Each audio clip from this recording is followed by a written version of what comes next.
I'll mute myself until you're ready. Excellent. Yeah, no, I'm ready. Thanks everyone for joining us today. My name is Dr. Marlena Lester. I'm the Director of Advising here in the College of Engineering at Virginia Tech.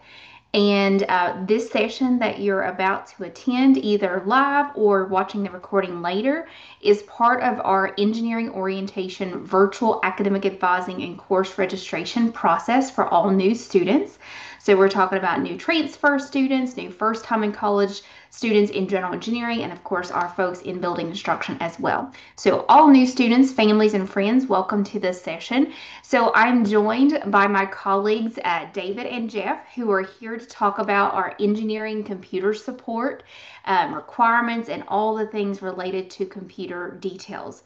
While I am the director of advising, I'm always happy to answer any questions outside of this scope. But if you will please refrain from asking all advising related questions during this session, that'd be great. We will focus on all computer technology, all those kinds of things. And if there's time at the end and you have additional questions you want to ask, feel free to do so. So Jeff and David, I'll turn over to you to do additional introductions and I'll monitor this is a webinar, so you can use the Q&A feature if you do have questions, and we'll have plenty of time for you all to ask questions as well. All right. You want to go first, David? Yeah. Okay. Hello, my name is David Fellis. I am the supervisor of the College of Engineering SWAT team, aka your IT support. So any software issues, hardware issues, you come to us. We'll try to get you on your way. I'm Jeff Phillips, Associate Director of IT User Experience, and that's a lot of hats, but the one that's relevant to you folks is that I work with the computer requirement and just try to make the user experience, in this case for students, better and help out with whatever, we can provide as far as getting your needs met as far as technology and how, smooth use of computers in your courses. So, yeah, that's me. I suppose I could launch into the subject matter if that's good with everyone. All right. So this is we're going to start talking about the engineering recruit computer requirements and support. Again, David's in charge of support. Um, and we introduce ourselves. We'll be sharing these slides, I think, through Marlena, but if you want to, you can write down that email and phone or take a picture of it or whatever. All right. See if. Okay, so we'll go through this all. I'll try to go through it pretty quickly, and we'll try to answer a lot of questions at the end if that works, for Marlena. Um, so the computer requirement this year has the year before last, we added in or we upgraded the requirement for RAM to 32 gigs, and we upgraded the graphics card to having a discrete graphics card with 4 gigs of RAM. And so I'm not going to read the whole thing, but I'll go through it a little bit briefly here. Um, Windows, it says Windows 11. Any version of Windows 11 is going to be fine. Um, for processor, this is some detailed stuff, but basically you need a reasonably fast processor. And we have a link on our website and in this document about how to find how old your processor is. We switched to the year-based thing because, as you can already tell, Core i5, i7, i9, or Ultra 7 9, or AMD Ryzen 7 9, blah, blah, blah. And, they had these like 4-digit numbers after them. And just telling people those numbers just got confused. I don't know if any of you have already looked for a computer, but good luck trying to figure out what processor is faster than what other processor. Um, Snapdragon and ARM processors are not recommended. That's part of why we're saying what we are about Macs here, which I'll get to in a second. Um, x86 processors are what run on most Windows laptops, most. Um, and that the Microsoft Windows operating system and most software that run on it are designed for that. If you're using an ARM processor, which is what a Mac M1 through M4 is, or if you're using a Snapdragon, or if you're using some of the ARM processors that they now have in some Windows Copilot Plus PCs, you got to be very careful that you want to, at this time, maybe not in the future, but this year, you're going to do best with an x86 processor, which are the ones that we're listing there. And that's because that software gets virtualized, meaning that that software is written to run on the processor we're recommending. And if you use I may be getting too technical here, but anyway, yeah. So if you're using the wrong processor, your computer's going to run software that translates your software into the language that your processor can understand, and that's going to slow down your computer. So you'll lose performance. So like even if you get like say a brand new Mac that's faster, the software may run slower because of the processing layer between things. 32 gigs of RAM is standard now. A lot of computers you'll find still come with 16, but we're trying to future-proof you folks so that, you have a machine that 4 or 5 years from now, when you're in your senior year, you're not just going to be like, God, I hate this. Um, 500 gig solid state drive for your accidental damage. We recommend that kind of protection because you're going to be taking these computers with you in your hand, in your backpack, in the bag, everywhere you go, every day for years. That's a lot of chances to bump a corner, break some glass, stuff like that. Talked about the graphics card briefly. Discrete graphics means that there is a separate chip that is your graphics card chip. Um, a lot of computers will have the graphics on the same chip as the processor. So like if you see Intel integrated graphics, Intel Iris, Intel Arc, anything like that, those are not a discrete. For this year, pretty much the only option for discrete is NVIDIA. In the past, AMD has had some, but they don't really have any this year that are discrete. Um, so that's an easy way. If you're looking for computers and you see NVIDIA RTX, that's a good sign that you're on the right track. Video conferencing, I don't know of any apps or machines that don't come with that. Backups.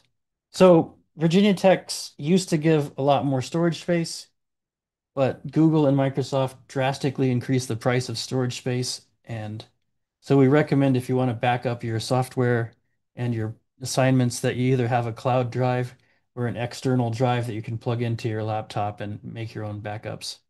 And which you choose if they're, it just kind of depends on what you like. So if you're likes, you like, if you're into OneDrive, if you're into iCloud, if you're into Google, whatever, service works for you.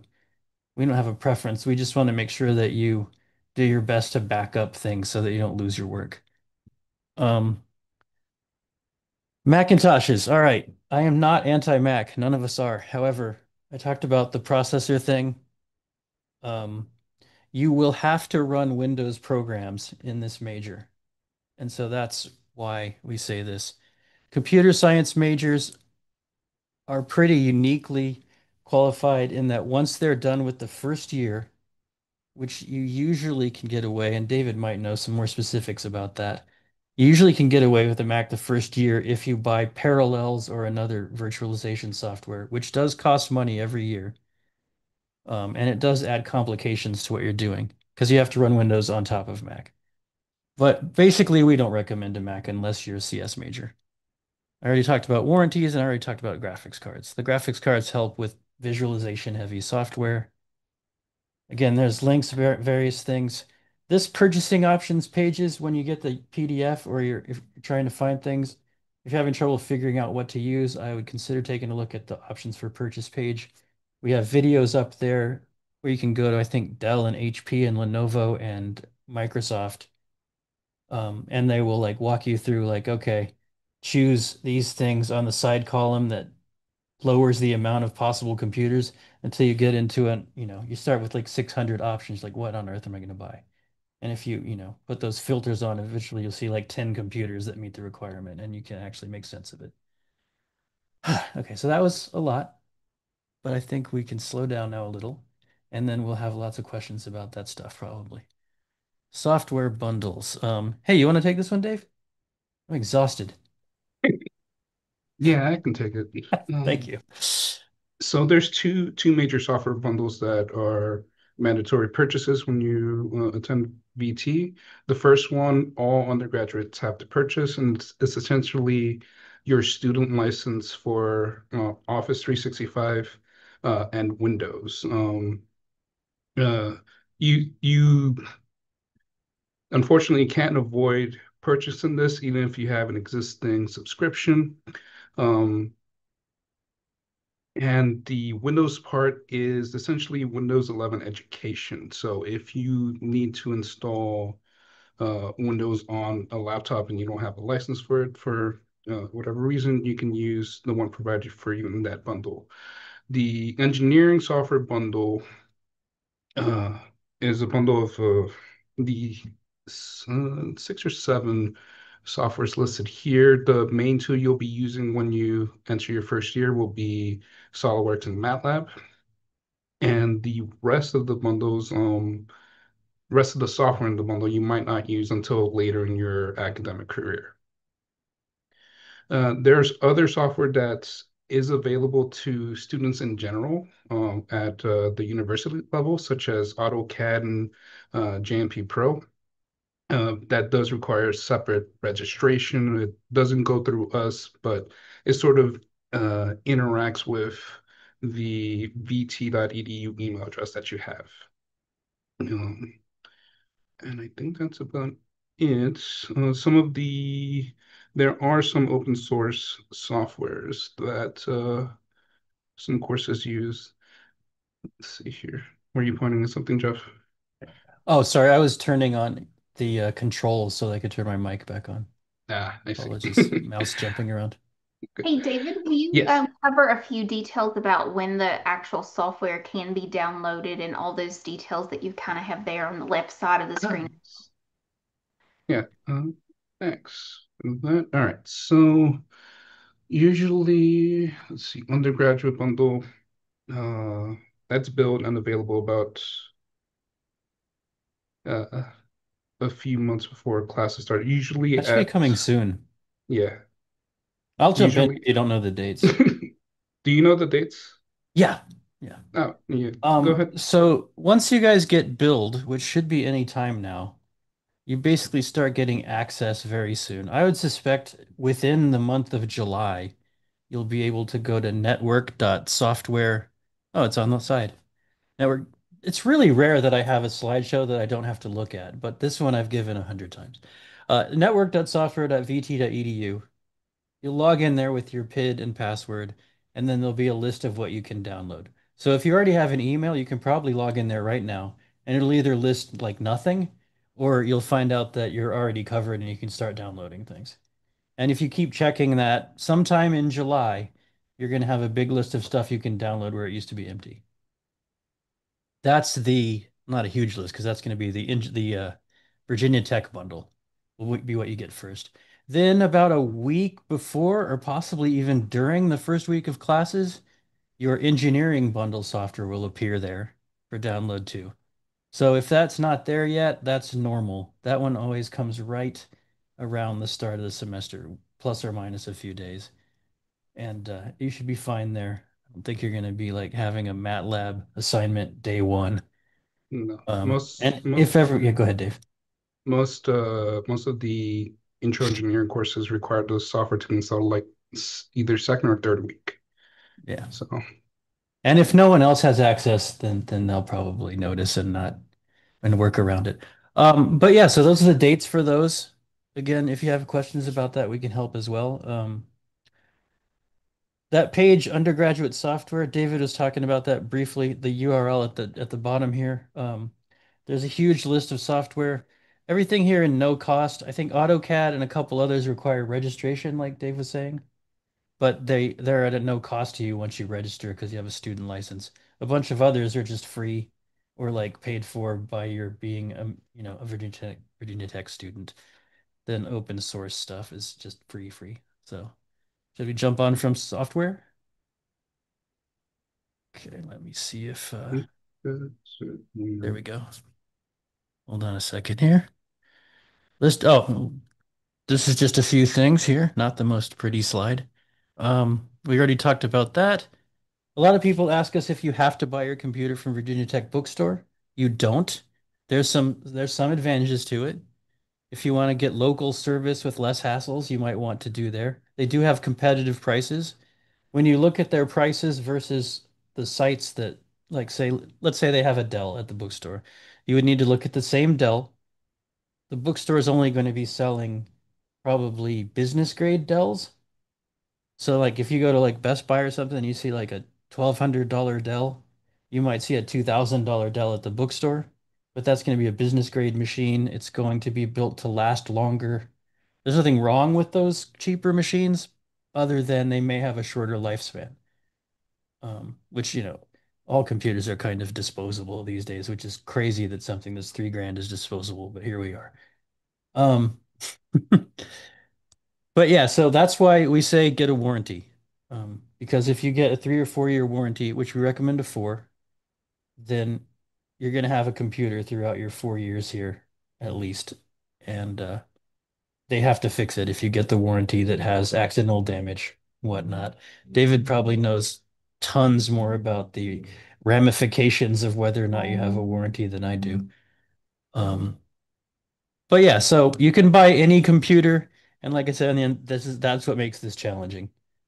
Um, this portal purchasing porter is probably not going to happen because of things that are going on this year with tariffs and assorted things like that. So the best place to buy them is either the bookstore or direct from the manufacturers or a store that you trust. We already talked about the Macs. If you do get a Mac, you probably will have to buy Parallels Pro for students, which is about 60 bucks a year.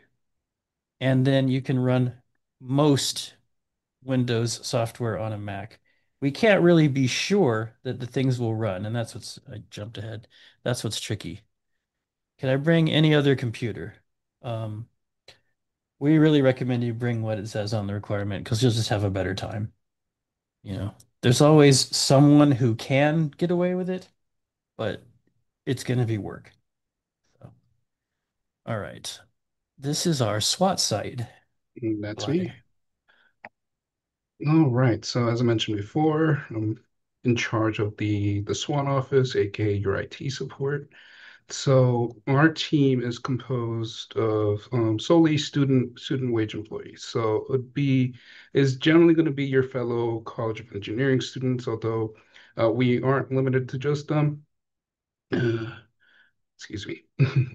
But we provide help with installing software, troubleshooting Wi-Fi issues, software issues, Windows issues, troubleshooting hardware. We're limited on. We can do diagnostics, but not repairs.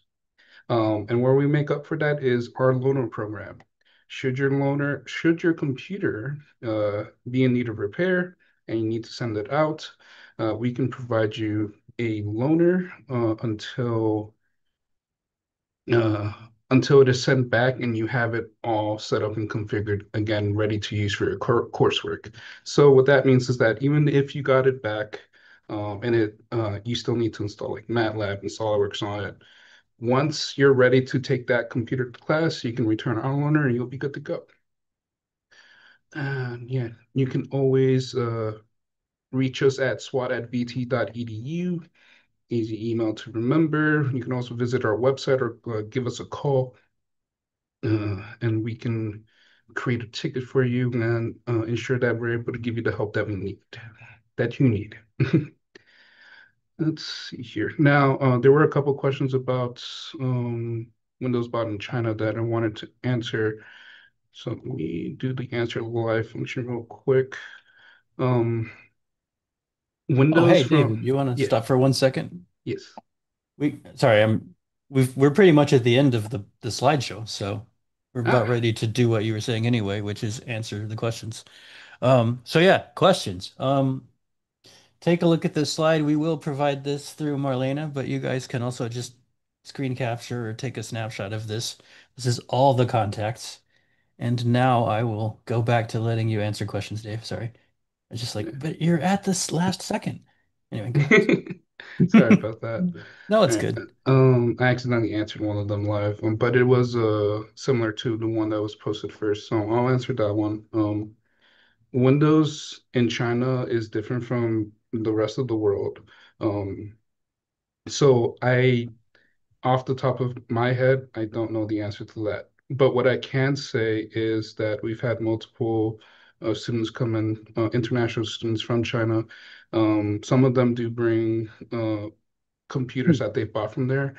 I haven't encountered an issue, a student that's had an issue with um, Windows 11, with a Windows 11 the computer that they bought from China. However, you do get access to Microsoft Windows through the undergraduate bundle. If you do ever end up having an issue, you can either install Windows 11 Education yourself or visit the SWAT office so we can help you do that. Yeah, that's actually a good use case for that. If you have trouble with a localized version of Windows and you need to install the US version, then you've already paid Virginia Tech for it. What are the Next other question. questions? Next question from Chloe, I can also answer.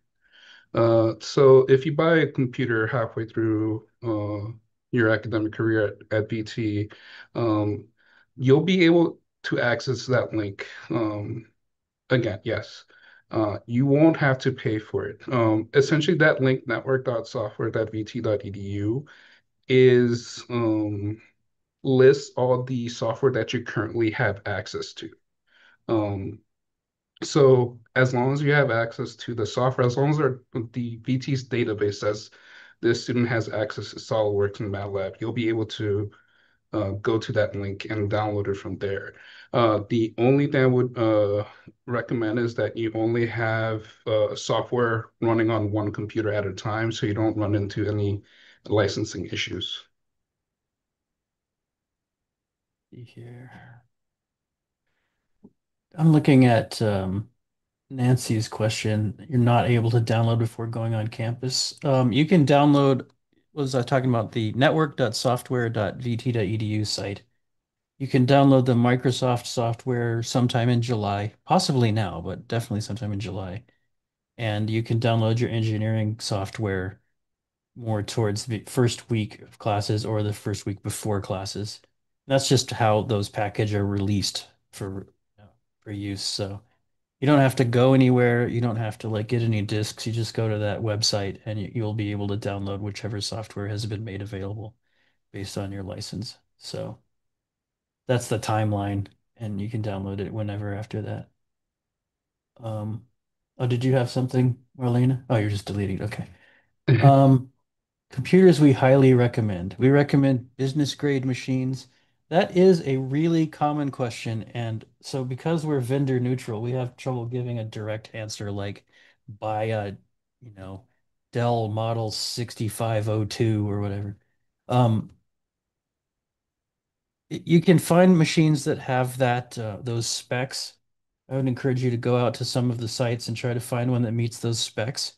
And if you have any doubt about what you're looking at meeting the specs, on this slide here where it says computer requirements, call me or email me there, and me or my associate Ethan will help you out and make sure that you're on the right page in at what you're looking at. So, we're not going to be like, good luck. We will help with that specifically. Um, Let me jump because we're still on the same topic here. Let me jump one to the one about specific machines at Best Buy. Best Buy does have some computers that meet the requirement.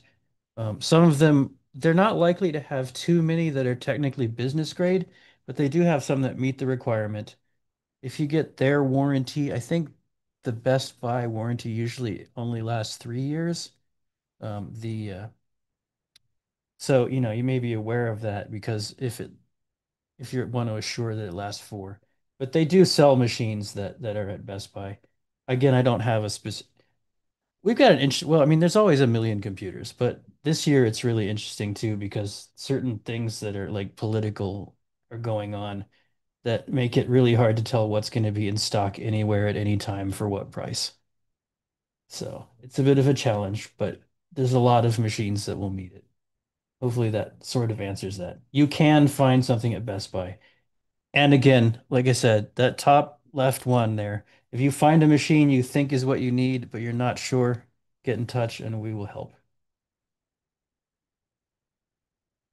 Looks like David is answering this one. I can answer the last one. The short answer is yes, you do need to purchase both. They provide different software. Again, the undergraduate bundle is Office 365 and Windows. The engineering bundle is MATLAB, SOLIDWORKS, and a few other engineering specific software.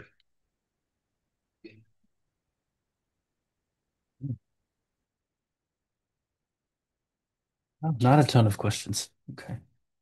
Does anyone have any others?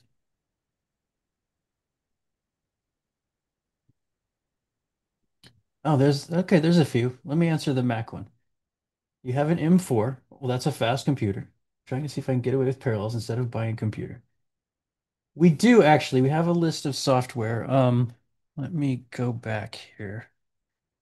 If I can remember how to use the back button in PowerPoint.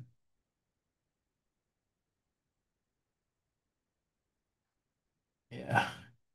So this link here, itengvtedu/software/undergraduate-software.html, has a chart on that page that lists a whole lot of software, and there's a column in there that says which majors that's for. We can't test everything. We get that list each year updated by IT folks in that department, but it gives you a good idea of where to start. And most software is going to work. It's just going to be how fast it works. And I would say certain things, the biggest difference between an M4 MacBook and like a similarly priced Windows machine that meets the requirement is the lack of a graphics card. And so if you run into I mean, okay, the biggest difference is that it's you have to virtualize with Parallels or something. But the second biggest difference is that it doesn't have a dedicated graphics card. So everything could be really fast, but then you try to do some massive rendering of like a building with every system in it or something, and then it just turns really slow. Um, that said, if you've already bought a MacBook, you could certainly use Parallels, and then you know, you can always, if you have to buy a new computer in 2 years, you can do that. We're just trying to prevent people from having to buy multiple times. So hopefully that's a reasonable answer there.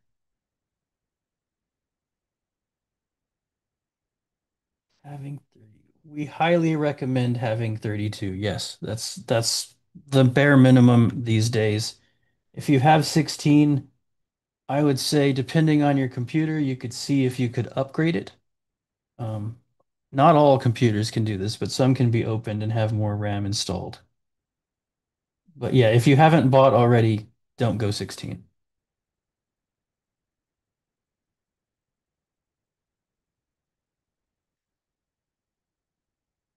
Let's see here. Did I just hit answer live and then done? Okay, cool. So, Jeff, will you talk a little bit more or expand a little bit more on that particular component? I know you mentioned at the very beginning about the 32 RAM. Hmm. And of course, I always love doing this session with you all because I learn something new every year. So Snapdragon was something Hmm. I wrote down earlier. I was like, I haven't All heard right. that one yet. But when it comes to the RAM, it's really Mhm. about the processor speed in order to run the engineering software. Is that correct? As far as me being able to have enough power to run those particular programs? Is that right? Sort of. They're like interrelated.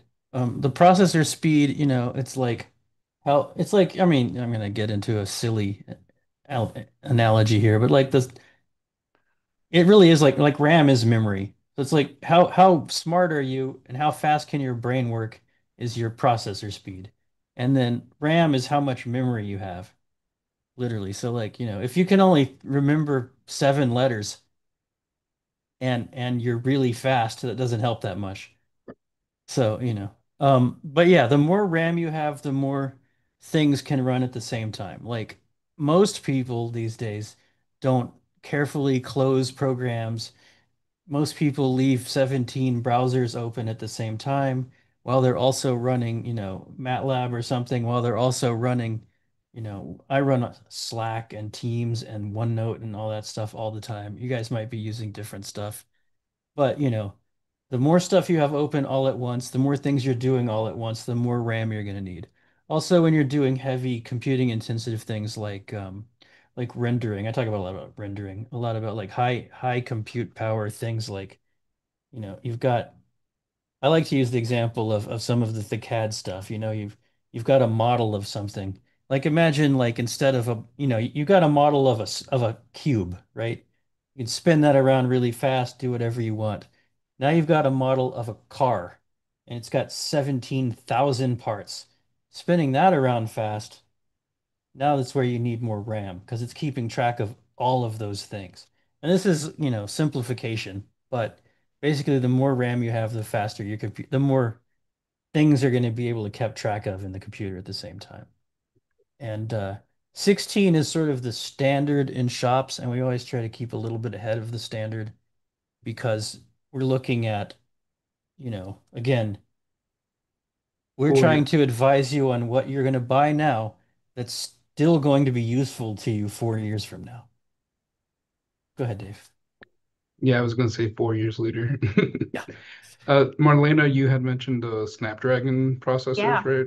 Yeah, so Snapdragon is what's called an ARM processor versus the standard x86 processor. So to give a basic simile, it's like the difference between an electric car versus a gasoline car. They both will get you from point A to point B, but they just work differently. Awesome. I know in the past we've talked about the ARM, but the Snapdragon was a new one for me this year. So appreciate you educating me on that. It's Yeah. just a brand name of the same thing you already knew. Okay, awesome. I Well, mean, the Mac M1s and M2s and M3s and M4s are also ARMs. So yeah. gotcha. Excellent. Well, David and Jeff, thank you all so much for being here today. And those of you who are hanging out with us on this webinar, feel free to ask us any additional questions. But if you don't have any others, we will kind of take a few minutes and answer those, but then we'll close out the session. But we do really appreciate you being here. And if you have any questions about your orientation experience, don't hesitate to reach out. Thank you all so much. I'm going to send the